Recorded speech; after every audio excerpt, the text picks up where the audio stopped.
Markets around the world continue to do a whole bunch of nothing, awaiting CPI data tomorrow. The S&P 500 is virtually unchanged for the week as we continue to form a base here at the 5200 level. But just as the saying goes, the bigger the base, the bigger the breakout. But the question remains, is this a breakout to the upside or the downside? So to answer that question today, we're going to be looking at the stats and the latest charts. We saw both risk on and risk off sentiment ahead of a critical CPI print tomorrow, and the market is getting nervous because the excuse of seasonal adjustments won't be the reason we print a hot number. So will we get a hot number? Today I give you the market outlook as well as my take on CPI and the inflation story. We're also going to be talking about sentiment, earnings, and oil. Will oil keep rising, or is $90 the top for now? We've got a lot to talk about, so let's roll the tape. Welcome everybody to the daily recap show where we talk about stocks and the financial markets. My name is Chase. If you like this video, please subscribe, hit that notification bell, like this video guys, and leave a comment for the algorithm. It really helps me out. Let's get into it. Okay, looking at the market heat map guys, we had a very bullish day, not without volatility. We saw technology, have a look at everything except Nvidia here in the tech space. Pretty green all across the board. Look at Apple, Microsoft, Google. Meta put up a red day, but that's coming off an 8% week last week. You can't hate it. Look at Amazon, Tesla as well, getting some upbeat Wall Street money flows just because some of the news that's happening there. The only red sectors, a very small portion here in industrials as well as financials heading into their earnings print this Friday. But other than that, very green across the board. But that's not to say there aren't risks in this market. Let's actually have a look at sector composition. Look at what the best performing sector is, GDX, and that's on the back of, well, just stronger gold. At the same time, we actually did see real estate right here and regional banks perform really well. Now there's two ways you can look at this, and I think it's a bit of both. The first one is that yields actually fell, okay, and that did support regional banks and real estate. But the second one is I actually view this as a tiny bit of Wall Street risk off. You see, real estate and KRE are the two most shorted names here in the market. So to actually see these up on the day, and not just today, yesterday as well, they were the top performing sectors yesterday. To see these up is actually Wall Street covering their short position. They're taking risk off in the market, and that's why we're seeing these two increase ahead of the CPI print. At the same time, we have GDX up there as well. Gold miners, gold, you know, that's often a store of value, a safe haven. And then we also have XME, right? Metals and mining, an inflation hedge. And we also had stuff like utilities up there. So despite the market finishing green today, we are not without risk off and defensive sentiment, especially in these names, GDX, XLRE, XME, KRE, utilities. However, we do have to look at the broader context of everything, and almost every sector gained. We also saw tech up there, staples, discretionary, semiconductors. They're all putting gains of 0.47, 0.5% or more. And then the worst performing sectors today was financials and then industrials. And other than that, everything was positive. But let's actually hop on the charts and I'll show you everything in detail. And before we hop on the charts, let's have a look at the indices. So S&P 500 up 0.14%, Nasdaq up 0.39%. Now, the S&P 500, this is the weekly chart. We're pretty much flat for the week, guys. We've done nothing for the week. We're seeing our performance here in the RSP up 0.4%, mid-caps up 0.1%, S&P 600 up 0.51%, and then the IWM up 0.4% and a little bit in after hours. We saw value outperform growth, and we actually did see bonds catch a bid, which means yields went lower on the day. Let's actually dive into the S&P 500 really quickly. Now, the 5-minute chart, before we do anything, right? 5200 is a line in the sand we've been looking at all week. What have we done all week? What have we done all week? Virtually nothing. We've done virtually nothing all week. Slightly higher. And you see this massive volatile action right here. This was potentially a CPI leak, but then the bears came in a very strong way right here at the 5160 level and took us all the way back above our key line in the sand, 5200. Now, hopping on the daily chart here in the S&P 500 to get the full context, you can see we have a massive wick right here, and we actually formed a higher low. If you want to split hairs, but virtually inconsequential, we can just call it an equal low. But in yesterday's video, I said to you guys, 5200 is the line in the sand. Below, the bears want to take us and a close below 5160. They couldn't. The bears came in a strong way, and now we're at 5200. And that probably means we probably are going to go higher. I think tomorrow's CPI print is actually going to be hot on the headline number, cool on the CPI print, and that's going to support equities. I think the market is going to look at core specifically just because energy has run up in a very, very big way. And if we get an inline number, which should continue to show inflation decelerating, I think yields are going to fall, and that's going to support equities. And I think that's what the market was telling us today, especially with the fact that bonds didn't budge. And you want to know what's crazy? We had a very weak bond auction today. Bond yields did not spike. So the market is telling you that we're probably going to get a cool number on the CPI side tomorrow. So tomorrow, if all events play out exactly as they should, I think we see potentially a retest here of 5200, a rally up all the way to the 5250 level, close at around there, and then go test all-time highs Thursday, Friday here in the S&P 500 heading into bank earnings. And then we could really start looking at the fundamental picture instead of the macro picture as the driver of flows, especially if we do get a cool CPI, we get a cool PPI, and that's actually going to support a further upside in equities to those all-time highs, assuming banks do what they need to do. Now guys, every single week I show you BOFA's bull bear indicator, but what you don't know is that Goldman Sachs have one too, and this is their indicator right here. Also a highly accurate one, however, more of a long-term indicator than a short-term trend following one. Now they use these 6 components right here, and then they group it, give it a number, and right now we're sitting at 69%. If you actually have a look here, above 70%, things can get a bit frothy, but normally once we hit this level, we do actually travel a lot higher into the 70% region, closer to the 80% region right here before we do sell off. So pretty much what this indicator is telling us is that we are in a bull market, things are getting frothy, but things probably will go higher in the long term. That being said, the indicator is here for you guys to see, and we have nearly a century of data, about 70 years. Crazy. So really good to look at stuff like this, highly accurate indicators with a ton of data points. Now we've got some very interesting data right here. This is the S&P 500 after we've had more than a year without a 2% drop. For the better part of the last year, we have had very minimal downside volatility. And when we have, it's been very orderly. And you could see that normally when we have sustained rallies with minimum downside volatility, momentum brings momentum. And you could actually see here that 12 months later, 6 months later, 3 months later, we have very, very positive returns, high hit rates. And if you actually have a look at the risk to reward, average max lost 3%, average max gained 7%. That's a 2-to-1 risk to reward. We've got 3-to-1 right here,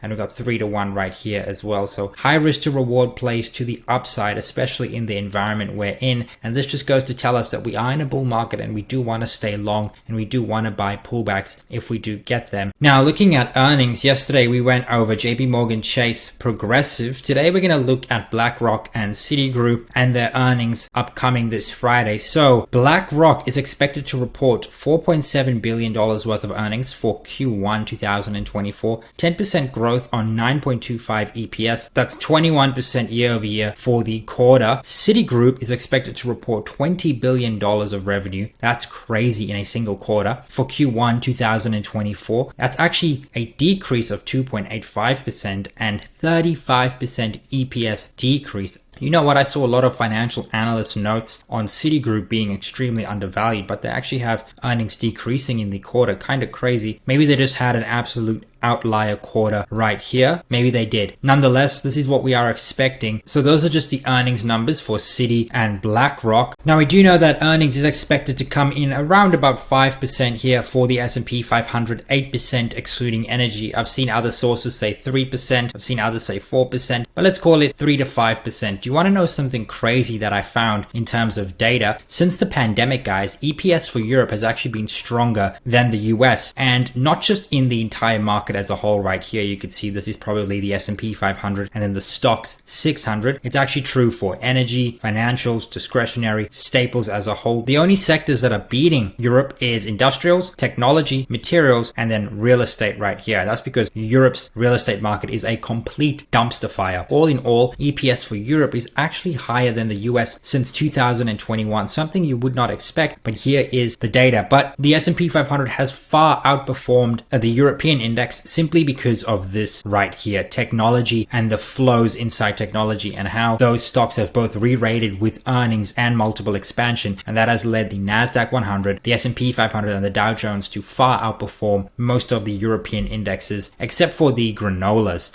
Now let's talk about the macro front. More Goldman Sachs data right here, along with DataStream and Harvard Analytics, and this is the probability of a US recession in the next year. The Bloomberg consensus is sitting at 35%. The market implied probability is sitting at 34%, but Goldman Sachs forecasts only a 15% likelihood of a recession. And if this is true, we should continue to see the market implied probabilities of recession move down, as well as the consensus, as we go through 2024, as we get closer to December, and that will continue to support assets like stocks as a whole. Now, looking at the inflation front, this is 10-year inflation swaps across regions: Japan, US, Germany, and the UK. Pretty much what CPI inflation swaps are telling us is that here in Germany and the US, yes, inflation is rising, but it is normalizing and decelerating since October. What we are seeing in the UK is a huge markup in inflation swaps, but the UK economy is an actual dumpster fire. And then we actually have Japan moving slightly higher, but Japan is a very, very rare case with how low interest rates and their dovish regime right there. So Japan is an outlier.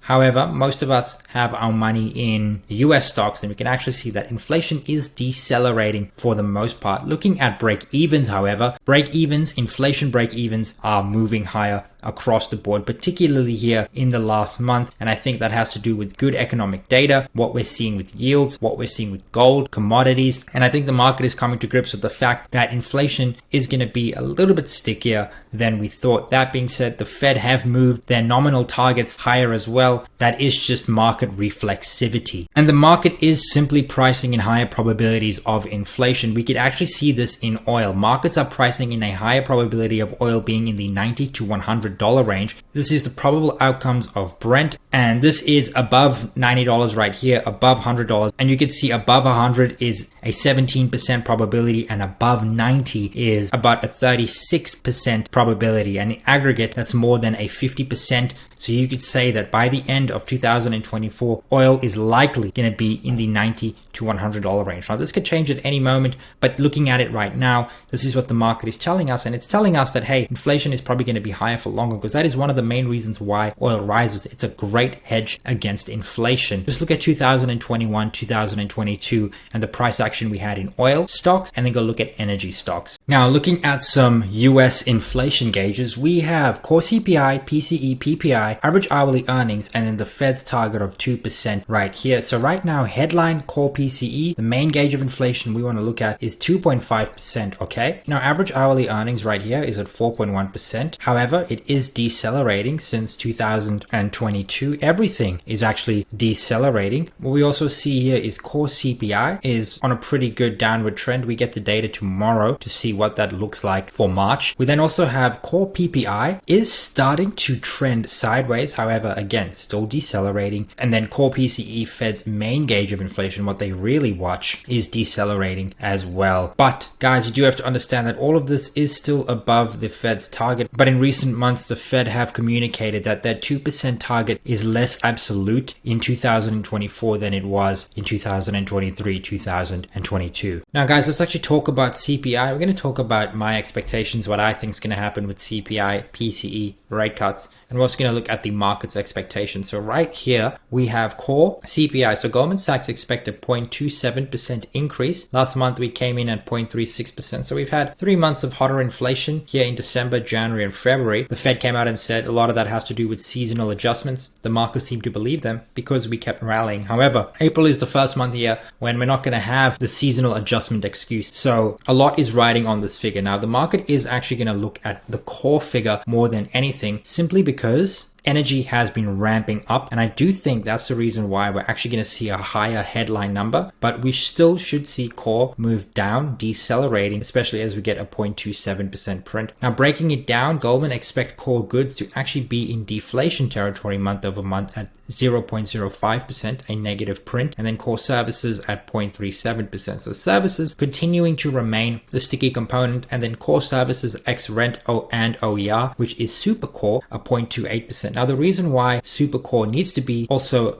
looked at is because have a look at this right here. This is the weight of the CPI components. 10% is rent of primary residence, right? And then 33% is OER. 43% of the CPI components is just shelter. And have a look right here. This is CPI compared to PCE. And this is the reason why the Fed actually prefer the PCE metric. See, for 42.1% is housing according to BLS and BEA. A bit different on the figures I just showed you, but roughly in the same amount. Then 15% is food and beverage in comparison to PCE, where food and beverage is roughly the same, okay? But then shelter only and housing only account for pretty much half of what the CPI print does. And that's why the Fed actually prefer this PCE number. Now, what is my take on the overall inflation front? Now, I think that headline's going to come in higher. I said that previously, but I think core is actually going to decelerate exactly like Goldman said. I think we are going to get a number below the 0.3 mark. I think anything more than 0.3 is going to be pretty hot. The market's not going to like that. I think anything below 0.29 is going to be a pretty good number, and I think the market will just brush it off. Now, here's the thing. I think the Fed is going to look at CPI and PCE this month and look at the seasonal adjustments and then go from there. And in my personal opinion, if CPI tomorrow comes in at 0.3 or lower, and then PCE prints a year-over-year figure at 2.6%, PCE right now is at 2.8%, right? If we get a 2.6% PCE print and deceleration in CPI like we are expecting tomorrow, I think that means the Fed are in the clear to cut, and then we're going to get the June cuts tomorrow. That is my personal opinion. And if we do get that tomorrow, if CPI does come in line or cool, I think we're actually going to see yields move lower in a significant way, expecting the first cut to come in June. Now, guys, let's talk about the election, something we're going to cover over the next couple of months, and something I've been doing quite a bit of research into just to get my knowledge up to scratch with what's happening with the US election. And we got Goldman's take on the election right here. So this is their election monitor, their summary. This is not my data. This is Goldman's, and I'm just going to read it for you guys. White House. President Biden trails former President Trump by 2 percentage points in national polling and 3 percentage points in swing. The prediction markets show roughly even odds of a Democratic or Republican wins. So it's 50-50 for the White House. The Senate playing field favors Republicans. Prediction markets imply a 75% chance of a Republican majority. The House is likely to remain narrowly divided. The national generic ballot poll is almost tied. Prediction markets implied a 55% chance of a Democratic win. Interesting. We interpret prediction markets are implying the following election odds: 30 to 35% Republican sweep, 30 to 35% Biden with a divided government, 15 to 20% for a Democratic sweep, 15 to 20% for a Trump with a divided government. And it's very 50-50 across the board with who's going to take the executive branch, the Senate, and the House. But nonetheless, my personal opinion is we are in for a volatile election season that's gonna make people go crazy, exactly like we did in 2020 and exactly like they did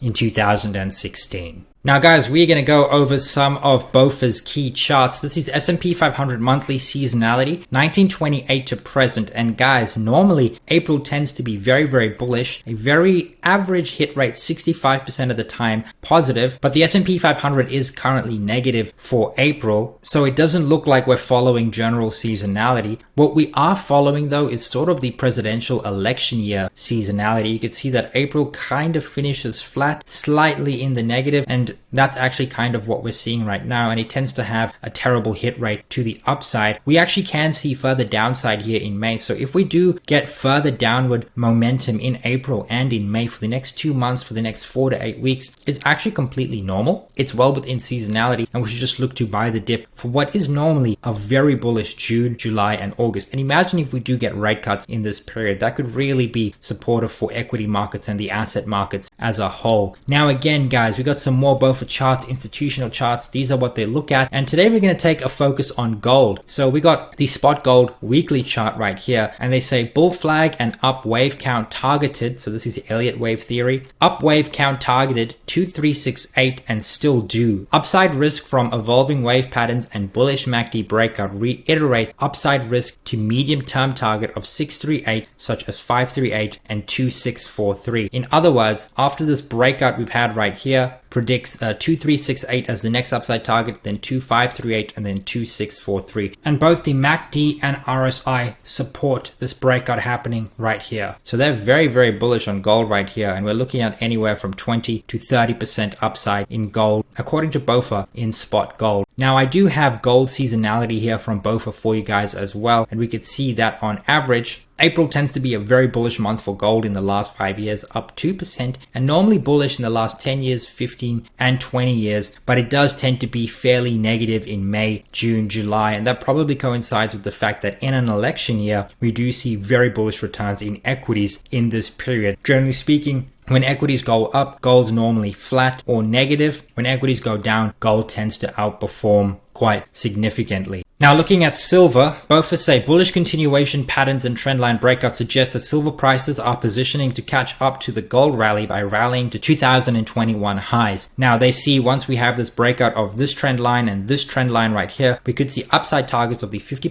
retracement and then another upside target at the 61% fib of $35. So you're looking at almost a 50 to 60% rally here in silver if this breakout is to be confirmed, and then it's going to catch up to gold. And we have seen silver miners absolutely rally quite heavily in anticipation of this. So will we get it? It's yet to be seen, but it does look like silver is positioning to do something big in the market right now, especially as gold and oil have rallied in the last 2 to 3 months. Now looking at the US 10-year yield, both say our base case shows that a rising channel wedge pattern where wave E up in yield is underway to plus minus 4.55%. This tends to be the last leg higher in the pattern. The channel line values starting at April are 4.2 to 4.57 and ending in April they are 4.35 to 4.7. If E, the fifth wave of the pattern, is peak near the top of the channel, then any turn down in yield after that has increasingly more potential to fall below the channel. Falling below it should confirm wave C down in the bigger picture has begun. Yield support these levels, yield resistance these levels. So pretty much what BOFA is saying, in the grand scheme of things, we should have short-term pain to yields on the upside, which should confirm the bigger picture downside to yield. So up to about 4.55 here in the 10-year and then down, breaking this channel all the way to the trend line right here. So BOFA do see materially lower yields in the future, but not without any short-term pain. But if you've made it up until here, thank you so much for watching. If you like this video, please subscribe, hit that notification bell, like this video, and leave a comment for the algorithm. Cheers.